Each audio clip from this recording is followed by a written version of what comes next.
Chapter 11 वायुमंडल में जल। आप पढ़ चुके हैं कि हवा में जल वाष्प मौजूद होती है। जल वाष्प के बारे में पढ़ा है। जल वाष्प के बारे में आप बताएंगे कि ऊंचाई बढ़ने के साथ साथ जल वाष्प की मात्रा बढ़ती है या घटती है, कमेंट कीजिएगा। इसमें वायुमंडल के आयतन में 0 से लेकर 4% तक भिन्नता पाई जाती है। कहीं पर ये 0% भी हो सकती है, कहीं पर 4% भी हो सकती है। मौसम की परिघटना में इसका महत्वपूर्ण योगदान है। जल वायुमंडल के तीनों अवस्था गैस, द्रवित, ठोस के रूप में उपस्थित होता है। वायुमंडल में आर्द्रता जलाशयों से वाष्पीकरण और पौधों से वाष्पोत्सर्जन से प्राप्त होती है। किन दो प्रक्रियाओं से प्राप्त होती है? तो आर्द्रता मिलेगी हमें जलाशयों में वाष्पीकरण होगा उससे, या फिर पौधे जो अपना प्रकाश संश्लेषण वाष्पोत्सर्जन करेंगे उससे मिलेगी। ठीक है, तो वाष्पीकरण से, एक वाष्पोत्सर्जन से।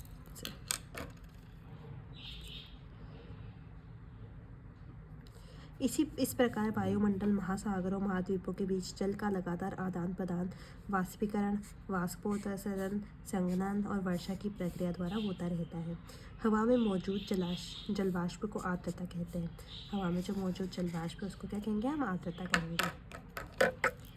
तो ये तो हमने देख लिया कि जलाशयों से वाष्पीकरण और पौधों से वाष्पोत्सर्जन से हमें आर्द्रता वायुमंडल में रहती है। आर्द्रता क्या है? आर्द्रता है जल वाष्प की मात्रा, वही आर्द्रता है। और इनका संचरण किनके द्वारा होता है? वाष्पीकरण द्वारा होता है, वाष्पोत्सर्जन से होता है, संघनन और वर्षा की प्रक्रिया द्वारा। जल वाष्प हवा में मौजूद जल वाष्प बराबर आर्द्रता।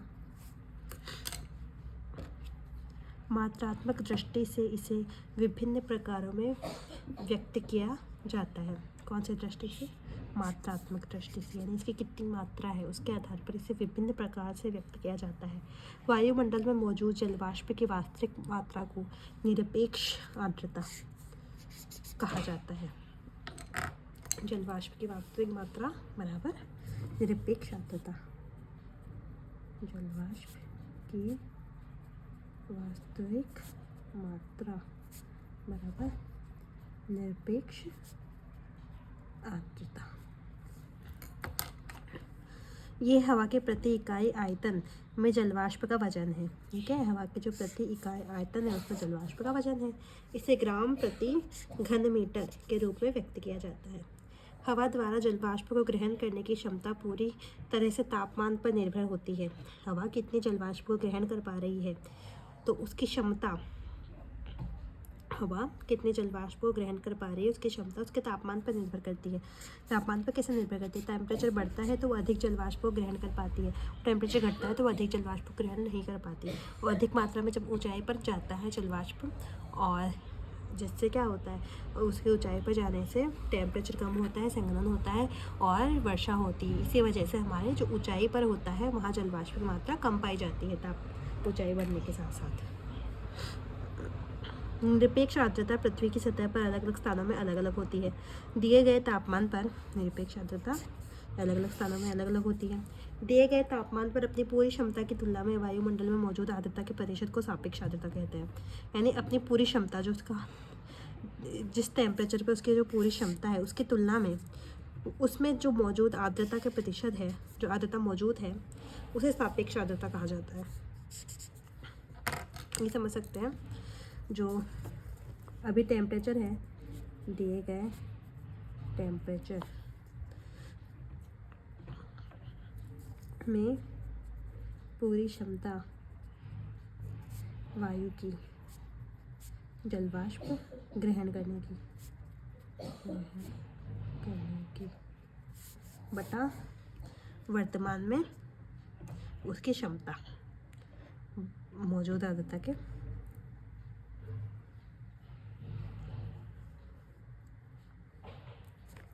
जो वर्तमान में उसकी क्षमता है, जितनी वायु उसने ग्रहण कर रखी है उसे बोलेंगे हम सापेक्ष आर्द्रता। सापेक्ष आर्द्रता जितनी वो कर सकते हैं ग्रहण और जितनी कर रखी है, वैसे उसने जितनी कर रखी है उन दोनों का तुलना जो होगी वो सापेक्ष आर्द्रता होगी उसकी। दिए गए तापमान पर अपनी पूरी क्षमता की तुलना में वायुमंडल में मौजूद आर्द्रता के प्रतिशत को सापेक्ष आर्द्रता कहा जाता है। हवा के तापमान के बदलने के साथ ही आर्द्रता को ग्रहण करने की क्षमता बढ़ती है। ठीक है, सापेक्ष आर्द्रता भी प्रभावित होती है। महासागरों के ऊपर सापेक्ष आर्द्रता सबसे अधिक होती है और महाद्वीपों के ऊपर सबसे कम होती है। सबसे कम तो ये कहाँ होगी? सापेक्ष आर्द्रता महाद्वीपों के ऊपर महासागरों के ऊपर। कहाँ पे सर्वाधिक होगी, कहाँ पे सबसे कम होगी? बताइए। महासागरों के ऊपर सबसे अधिक होगी, महाद्वीपों के ऊपर सबसे कम होगी। महासागरों के ऊपर अधिक लिख सकते हैं, महाद्वीपों के ऊपर कम। आ गया सॉरी। एक निश्चित तापमान पर जलवाष्प से पूरित हवा को संतृप्त कहा जाता है। निश्चित टेम्परेचर है उस पर उतनी जलवाष्प आ सकती है। अगर उसमें पूरी तरह से है, जितने आ सकते हैं उतनी मात्रा में है, तो उसे संतृप्त कहा जाएगा, संतृप्त वायु है। निश्चित तापमान पर जलवाष्प से पूरित हवा को संतृप्त कहा जाता है। इसका मतलब है कि यह है कि हवा इस स्थिति में दिए गए तापमान पर और अधिक आर्द्रता को ग्रहण करने में सक्षम नहीं है। हवा के दिए गए प्रतिदर्श में जिस तापमान पर संतृप्तता आती है उसे उष्मांक कहा जाता है। जिस तापमान पर संतृप्तता प्राप्त होती है हवा को, उसे उष्मांक कहते हैं। उष्मांक जिस टेम्परेचर पर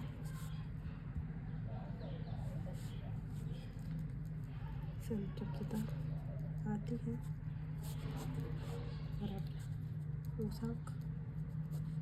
उष्मांक है वो। ठीक है, उसमें संतृप्त हो जाएगी, उससे अधिक मात्रा वो ग्रहण करने के सक्षम नहीं होगा।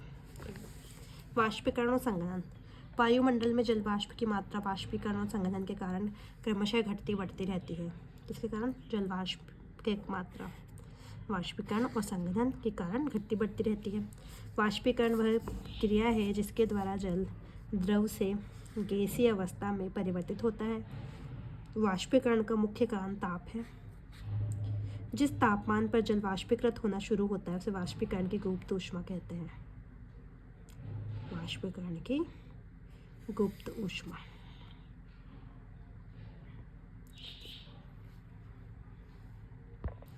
तो वाष्पीकरण की गुप्त ऊष्मा क्या है? वाष्पीकरण मुख्य रूप से ताप के कारण होता है।